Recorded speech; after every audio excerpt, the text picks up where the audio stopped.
Muy bien. Buenas tardes, me presento. Mi nombre es Josep Corominas. He estado docente muchos años, ahora ya no. A todo el mundo le toca terminar en un momento dado. Entonces voy a presentar una serie de historias o leyendas o mitos, algunos procedentes de series de televisión, otras de mitos de la mitología antigua, algunos extraídos de libros o de películas, y voy a comentar unos pocos. Entonces, esto es el título que yo voy a presentar aquí, y el primero que voy a comentar es este que habla de posibles pilas. Hay algunas pilas que podríamos comentar auténticas pilas de ficción. Algunas otras son más dudosas si es posible que funcionen correctamente de acuerdo con el relato, y otras pilas reales y que ciertamente han funcionado siempre. Entonces, la primera es la que voy a comentar, esta que es la pila de Bagdad, y la pila de Bagdad es realmente un caso muy interesante porque esta es la pila de Breaking Bad. Sí, es que creo que me he saltado una y voy a ver un poco para atrás, eso es. Y no, es correcto, bien, muy bien. Voy a ver primero la pila de Breaking Bad. Breaking Bad fue una serie de televisión muy conocida. Trataba de un profesor de química que estaba en una high school en Nuevo México y debido a un problema muy grave contrae una enfermedad que prácticamente necesita una cantidad enorme de dinero para curarla. Esto ocurre en los Estados Unidos. Entonces, como uno de sus alumnos tiene cierto conocimiento, cierto contacto con la fabricación de algún tipo de drogas, se pone de acuerdo con su alumno preferido y él, como buen químico que es, decide que para reunir el dinero suficiente lo que va a hacer es simplemente fabricar una serie de drogas, de metanfetamina. Es tan bueno, lo hace tan bien, que realmente consigue dominar el comercio y conseguir el dinero suficiente para curarse. Para fabricar esto debe esconderse y lo que hace es tener un laboratorio clandestino que monta en una autocaravana donde elabora la droga. El problema es que un día aparcan la autocaravana en el desierto y el problema es que se queda con las luces encendidas y entonces se acaba la batería. El problema es que no hay manera de encontrar un sistema de recargar la batería, pero él, que es un buen químico, decide hacerlo. Y la batería que decide hacerlo es simplemente, creo que va a utilizar, pues, en primer lugar, recogerá tornillos, cantidad enorme de tornillos que tienen por ahí la caravana, y luego utilizará grafito que desmonta de las pastillas de freno.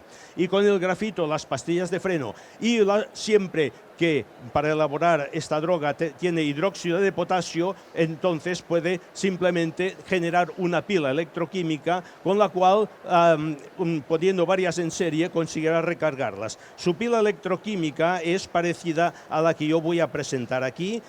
Simplemente he utilizado, aquí tengo un poco de una solución de hidróxido de potasio. Tengo aquí una solución de hidróxido de potasio. Esta solución de hidróxido de potasio le voy a clavar unos tornillos, tal como dice que lo hizo él. Son tornillos fincados, y luego le voy a clavar aquí una barra de grafito. Y entonces vamos a ver la barra de grafito esta, si conseguimos medir algún tipo de diferencia de potencial. Yo voy a intentarlo, voy a conectar aquí y miraremos si medimos una diferencia de potencial. No sé si se ve, se aprecia un valor aquí, y con esta pila de aquí, no sé si marca un valor de 0,7 o 0,8 aproximadamente, y se podría discutir si con esto realmente se puede cargar una batería. Evidentemente, esto estamos midiendo una fuerza electromotriz. Aunque pusiera muchas, todo esto seguramente conseguiría un voltaje de unos 8 o 10 voltios, pero el amperaje no sería suficiente. Por tanto, es discutible si los autores de la serie tuvieron razón o no para montar esta pila de aquí. Otra pila interesante es la llamada pila de Bagdad. en los años 30 del siglo pasado, en las afueras de Bagdad, unos arqueólogos sorprendentemente encontraron una vasija, como esta de aquí, o como esta pequeña de aquí, y esta vasija de aquí contenía dentro, pues simplemente un trozo de tubo de cobre y un clavo de hierro muy oxidado. La pregunta es, ¿para qué podía servir esto? Y de aquí vino la especulación, puesto que aquí tenemos dos metales y la posibilidad de utilizar, por ejemplo, vinagre o zumo de fruta para colocar aquí dentro, esto podría ser una pila. ¿Qué salto podía haber dado la humanidad si hace 2500 años tuvieran ya una pila? Realmente es curioso porque voy a poner un poco de vinagre aquí. Esto es un poco de vinagre, es un vinagre que tiene un 6%, un poco más. Si coloco un poco de vinagre aquí dentro y espero un momento, podemos ver que efectivamente esto se comporta como una pila. El problema es, voy a ver si da un pequeño voltaje aquí, con esto de aquí. Voy a conectar el cable de cobre aquí y el de hierro aquí, y creo que también da un pequeño voltaje aquí. No sé si se aprecia un poco un valor pequeño de voltaje aquí. Evidentemente, si esto hubiera sido una pila, aquí se habría encontrado junto a la pila esta una serie de objetos galvanizados, recubiertos. No se encontró nada de esto, ni cables tampoco. Por tanto, queda para saber qué podía haber sido esto. Evidentemente es una supuesta pila, pero no tiene nada de real. Y entonces podemos ver una auténtica pila, que es la famosa pila de Daniel, que sale en todos los libros de texto. La pila de Daniel consiste simplemente en un metal con la disolución de sus iones, y en este caso voy a montar una pila de Daniel, pero es una pila de Daniel que va a ser muy interesante porque voy a utilizar para fabricarla espuma floral. Esto es espuma floral que simplemente se usa en floristerías para, mojada con agua, clavar aquí y mantener las flores en perfecto estado. Entonces tengo aquí un trozo de espuma floral. Este trozo de espuma floral lo mantengo mojado en solución de sulfato de cobre. Aquí tengo un trozo de espuma floral en sulfato de cobre. Aquí ya tengo otro trozo de espuma floral que mantengo sumergido en solución de sulfato de zinc, y tengo aquí lo que será el puente salino. Y el puente salino es simplemente otro trozo de espuma floral que he mojado en solución de hidróxido de potasio. ¿Y cómo voy a montar esta pila? Es muy sencillo montar esta pila de aquí. Voy a poner el puente salino, voy a poner el trozo de sulfato de zinc, el trozo con sulfato de cobre, incluso lo puedo poner así, no importa, no se toquen. Entonces voy a clavar un trozo de metal zinc. Este creo que era el sulfato de cobre, me parece. Y aquí voy a clavar un trozo del metal zinc aquí, y ya tenemos la pila. En principio esto debería montar un cierto valor, si es que no me he equivocado, montar estas cosas de aquí, y porque como no sé si he confundido, voy a ver qué es lo que puede medir aquí. Entonces este sería el polo negativo de la pila de Daniel, y este sería el polo positivo de la pila de Daniel. No sé si marca algún voltaje, ¿no? ¿Qué marca? Creo que debe marcar 1,1 voltios. 1 voltio. Bien, aproximadamente esto, si miramos valores de tablas de fuerza electromotriz, vemos que prácticamente esta es la pila. Esta es una pila comodísima porque, como vemos, no utiliza ni líquidos ni nada, de manera que, como podemos comprobar, se podía montar. Puede montar de diferentes maneras, y podría montar más pilas si tuviera otras disoluciones, magnesio, sulfato de magnesio, etc. Y esta es la pila de Daniel. Esta sí que es una pila auténtica y real, mientras que las otras es una pila de ficción o una pila, probablemente, es curioso, porque desapareció con todos los problemas que han habido en Irak. Esta pila de Bagdad nunca más se supo. Sin embargo, llevó a un montón de especulaciones si aquella gente era capaz de galvanizar o no. Bien, entonces tengo otra historia aquí. Esta otra historia de aquí también puede ser muy interesante porque siempre se ha utilizado el sebo, la grasa de animales, como buen combustible para fabricar velas. y se utilizó desde siempre grasa de animal, ya sea cordero, ya sea oveja, etcétera, etcétera, y simplemente desde la prehistoria se ha utilizado esto para alumbrarse en las cuevas, en las cavernas.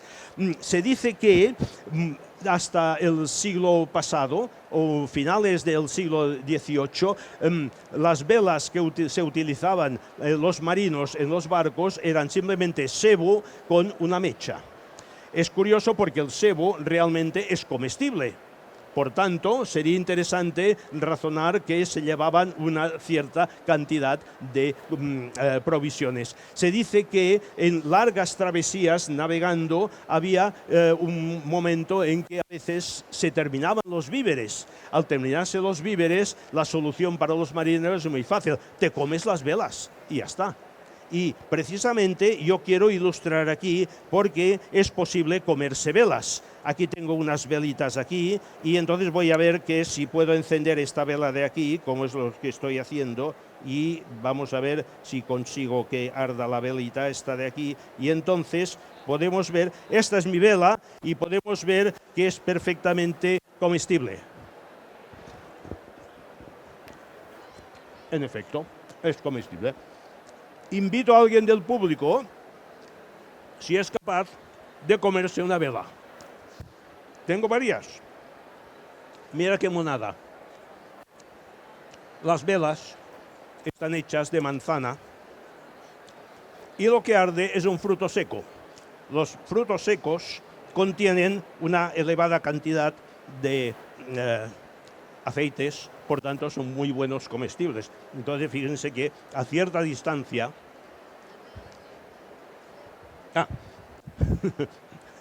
Gracias. A cierta distancia yo pongo un trozo de almendra, porque me gusta más la almendra, podría hacer otra cosa, y entonces acerco un poco la llama y se puede hacer con un plátano también, porque el plátano también. Lo que pasa que la manzana aguanta más tiempo y el plátano no, y entonces no sé si a alguien le hace gracia comerse una velita de estas, de aquí tan mona, porque tiene, bueno, vale, porque tiene hambre. Primero se sopla, luego se cuenta una patata, dos patatas, y luego se come. Se sopla, una patata, dos patatas. Ajá. Tengo más. Luego dejaré aquí como merienda. Puede ser útil también. Muy bien, esta es la historia.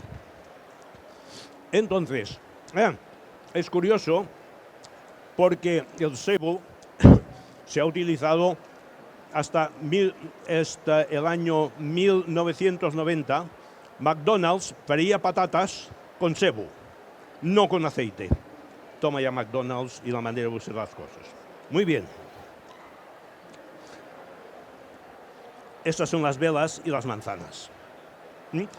La manzana la forma con estos útiles de cocina que permiten sacar el corazón de la manzana, sale perfecto aquí y ya está. Muy bien, y esta es la última historia que voy a explicar aquí, es el caso de Gulliver, sacado de un libro del escritor irlandés Jonathan Swift, el cual quiso montar una sátira contra los libros de viajes que eran, digamos, de moda en los siglos XVII, XVIII.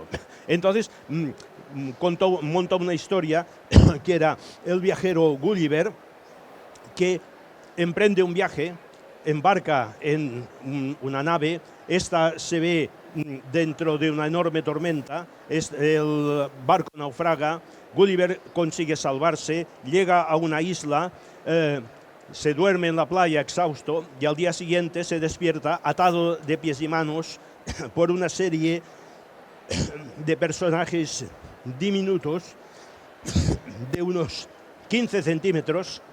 Se presenta al rey de la isla, diciéndole que ha llegado a la isla de Lilliput. Sus habitantes 15 centímetros son los liliputienses.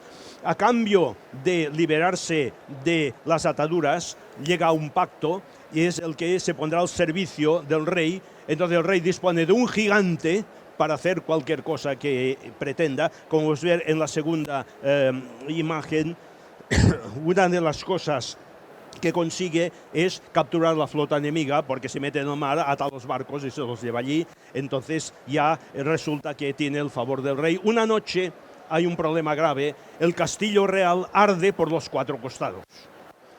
El único que puede llegar a dar un poco de auxilio es el gigante Gulliver. Se le pide auxilio, el gigante Gulliver se presenta allí, le dan una serie de cubos microscópicos, no puede apagarlo, y haciendo calor y habiendo bebido bastante por la noche, se le ocurre hacer esto de aquí. Voy a hacer este experimento yo mismo, si me permiten. Entonces aquí tengo este pequeño mini gigante, este será una representación del gigante Gulliver, y lo único que necesito, creo que es mojarlo un poquito, a ver si es verdad que puedo mojar un poquito, y el gigante, como vemos, hace lo que hizo Gulliver aquí, que vemos perfectamente. Vean qué potencia tiene el bicho este de aquí, que llega a cierta distancia. Es interesante porque estamos viendo aquí una idea física muy simple. Estas son figuras de barro poroso y exactamente lo mismo que un cántaro. Lo que pasa que en este caso lo dejo sumergido en agua, lo sumerjo en agua y entonces durante un tiempo largo penetra agua dentro y como la figura está vacía me queda abajo una cámara de agua y arriba una cámara de aire. Cuando mojo con agua caliente se dilata el aire, aumenta la presión y sale por el agujero este. Bien, pues esta es la tercera historia y lo único que me queda son darles las gracias a todos ustedes. Ya está. Gracias.